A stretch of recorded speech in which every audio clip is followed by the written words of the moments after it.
How's it going? It's your boy Info. How are we? Today I'm going to be teaching you guys how to properly pest farm. And what makes me qualified to teach you how to pest farm?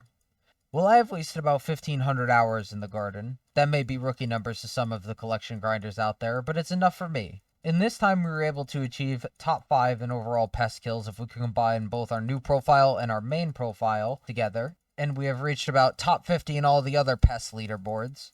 I'm going to show you guys some of the new things that I've learned about pest farming in the time from my last video to now. Pest farming, I feel, is super useful, plus super easy to do. On the low end, pest farming makes about 30 to 45 mil an hour, and Hypermax, it makes about 45 to 80 mil an hour. Of course, it takes some good RNG and some really good farming fortune to make this possible, but it is definitely possible. The armor sets you're going to need is Fermento Armor and Mushroom Armor. Oddly enough, the Mushroom Armor is really easy to craft, but the enchants that you put on the armor and the armor set bonus make a huge difference when paired together. At nighttime, Mushroom Armor boosts all the abilities by 3x. That means reforges and enchants. This would be the set that you wear to spawn pests at 2 minutes time. The way to set garden at nighttime is by going in your Skyblock menu to the desk. In the garden time, you're going to need a Night Saver. These both will unlock your garden timer. You're basically going to set these to night. You always want night triggered. For the Mushroom Armor's enchants, you're going to want Pest Terminator 5. For the Reforge, you're going to want Bustling. For the Mushroom Armor's enchants, you're going to want Pest Terminator 5 on all the pieces. The Reforge that's suggested is Mossy, but it's very expensive, so the alternative Reforge is Bustling. You want to recombobulate all of your armor to earn more fortune with your Reforge. This will cost you about 140 mil without Mossy, and this will cost you about 300 mil with Mossy. The Fermento set, which most of you are probably familiar with, is normally just used to break crops and make more coins. In this case, the set is used to kill pests and get the highest fortune possible when clearing pests. The enchants you want on your Fermento is going to be Pest Terminator 5 with the Reforge being Mossy. You definitely need these to be Mossy to make good coins when you're doing this method. Perfect Paradots are also very suggested, but you could try to pull it off with Flawless Paradots. With Perfects, this setup costs about 500 million coins, which you're going to need in Garden anyways. The Fermento set will of course be recommed. The equipment you should be using is the Rooted Lotus Necklace, the Rooted Pest Vest, the Rooted Locust Belt, and the Rooted Locust Bracelet. All of these costing about 25 mil in total. You can purchase Green Thumb 5, which will give you 1 farming fortune each unique visitor for the full set of Green Thumb 5 that you have. But that's more for a Hypermax Garden, seeing that it costs 100 mil per Tier 5 book. So in total, if you went with the Green Thumb, it would be about 525 million coins for the equipment and a good bit of fortune if you have done all the visitors, but it isn't needed. For the more advanced players that were lucky enough to drop the Zoro, you are able to equipment swap with the Pest Vet for a Zoro's Cape during a contest for more fortune. For some super useful and easy fortune on every crop, I suggest purchasing the Anita's Personal Best, as it increases the fortune you get on every crop permanently based on what your personal best is in the contest. Anita also offers farming fortune for medals and tickets. That is also very helpful for universal fortune that affects pests in also every crop. Another thing you should be checking up on is when you farm is if you have the bonus 200 farming fortune from Philip. It's a free 200 farming fortune when you turn in 40 pests to Philip. This only lasts for 30 minutes unless it's Finnegan, which it'll last an hour. The tools you'll need is a bountiful sugarcane hoe and a Chimera Daedalus axe. You must be wondering why a combat weapon for farming. It's basically because of the pet you will use to spawn pests. If you guys are enjoying the guide so far, please consider leaving a like, subscribing, and following. Consider joining our Discord for giveaways and notifications whenever we do go live or we post something. Thank you. Let's go over some talismans and potions that you have to use to help you boost your rates. The Dulce Plude de Stinky Cheese potion that gives you 20 bonus pest chance for an hour, and a Harvest Harbinger 5 potion that'll grant you 50 farming fortune for 25 minutes. Paired with a parrot pet and Alchemy 50, the lengths of these potions will be doubled. So the Stinky Cheese potion will last for 2 hours, and the Harbinger potion will last for 50 minutes. This will save you a lot of coins in the long run. Both of these potions are about 1 mil coins each. You can buy both of these potions on AH if you want. If you feel the need to get them yourself, you can find the Harbinger potion from Maeve, which is a mythical visitor in the garden. She's a very rare spawn, so good luck to get her. The Stinky Cheese potion is gotten from Talbot's shop during Finnegan's Peltpocalypse perk while he is mayor. A few talismans for farming fortune that you'll need is a Fermento artifact and a Anita's artifact. These will grant you 30 farming fortune and 25 farming fortune while Jacob's contest is active.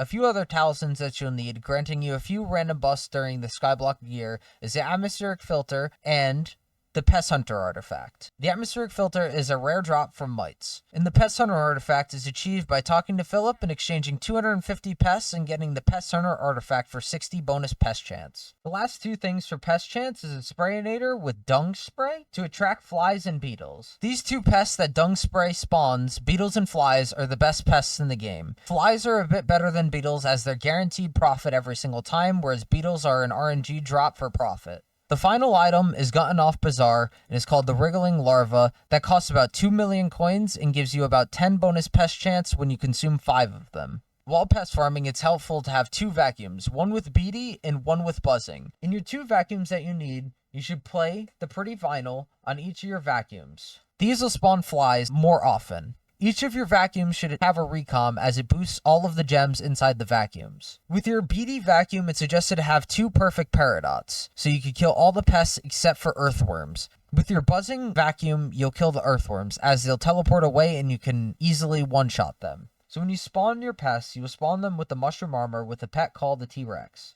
The T-Rex holds a brown bandana. Some of you nerds are asking why this works. I thought Chimera only works with base stats, not pet items. The reason why this works is because of T-Rex's ability called Tyrant. This boosts the pet item from 1 to 100% based on the pet's level. So the T-Rex holding a brown bandana will give a bonus pest chance as a base stat for Chimera to boost, so it will help you with more pests spawned.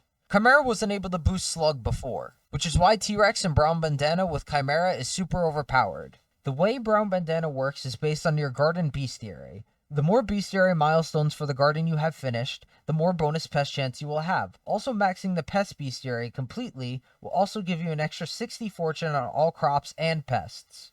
To make this easier to farm, you can purchase 2 2-packs of auto pet rules for 35 mil apiece, costing about 70 mil in total. In the auto pet rules you will use, when you equipped Mushroom Armor, you will swap to your T-Rex with Brown Bandana, and when you equipped your Mossy Fermento Armor, you will equip your Mushroom Cow with Green Bandana.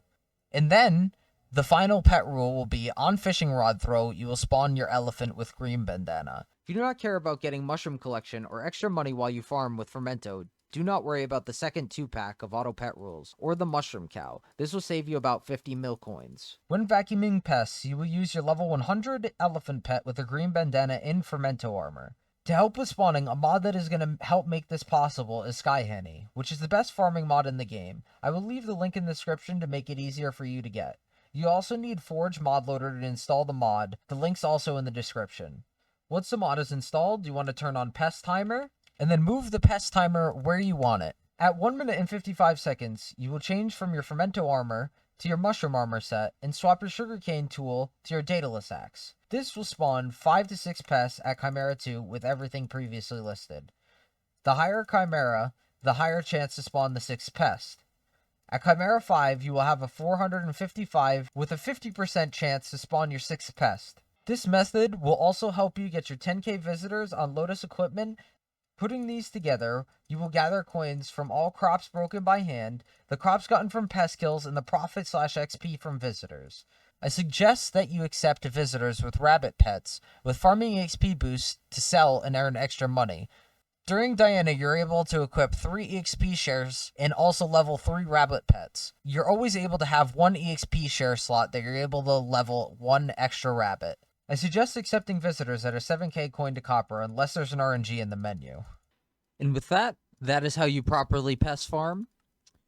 Pretty much you guys will have about a week or so to abuse this. Unfortunately, I took too long to make the video, and they unfortunately made some patch notes on them changing pests, and this will not be the perfect way to pest farm, but it will be one of the optimal ways. Some of the things are going to change, like T-Rex pet, but I will have another video coming out teaching you guys all about the new pest update and the changes that they do and what's the best and everything like that. So if you guys did enjoyed the guide, please consider leaving a like, subscribing, and following. Tune into our streams. We stream every single day, and I hope to see you guys inside of our streams. Take care. Take it easy, fellas. Deuces.